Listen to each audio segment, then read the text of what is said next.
एक महत्त्वाची बातमी। आयएएस पदावरून बडतर्फ करण्यात आलेल्या पूजा खेडकरनं तिच्या पुण्यातील घरी चोरी झाल्याची माहिती फोन करून चतुशृंगी पोलिसांना दिली आहे। पुण्यातील बाणेर रस्त्यावर खेडकर कुटुंबाचा बंगला आहे। या बंगल्यात खेडकर कुटुंबाचे अनेक नोकरही राहतात। त्यातील एक नोकर 8 दिवसांपूर्वी नेपाळहून आला होता। त्या नोकरानं काल रात्री गुंगीचं औषध देऊन दिलीप आणि मनोरमा खेडकर यांना बेशुद्ध केलं आणि आपल्याला बांधून ठेवलं। त्यानंतर तो चोर घरातील सर्वांचे मोबाईल घेऊन पसार झाला असं पूजा खेडकरचं म्हणणं आहे। आपले प्रतिनिधी मंदार गोंसारी आपल्या सोबत आहेत। मंदार, काय तक्रार केली आहे पूजा खेडकरनं?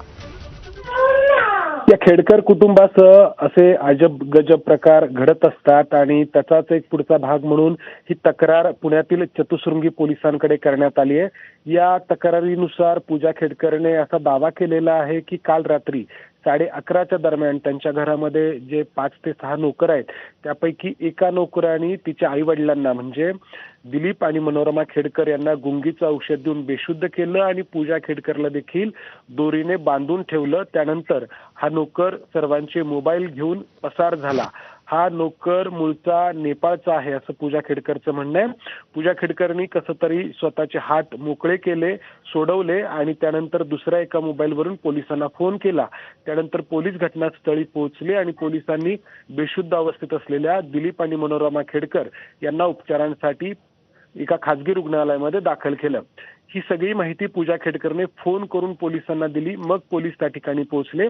मात्र पूजा खेडकरनी अद्याप अधिकृत अशी लेखी तक्रार पोलिसांकडे दिलेली नाही। आपली मनस्थिती व्यवस्थित झाली की आपण तक्रार देऊ असं तिचं म्हणणं आहे। पोलीस तिच्या तक्रारीची वाट पाहत आहेत।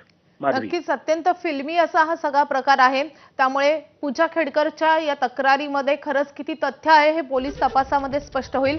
मंदार, अपडेट जाणून घेत राहू। सध्या धन्यवाद या माहितीसाठी। पुढची महत्त्वाची बातमी। ठाकरे बंधूंच्या संध्याकाळी मुंबईतल्या शिवाजी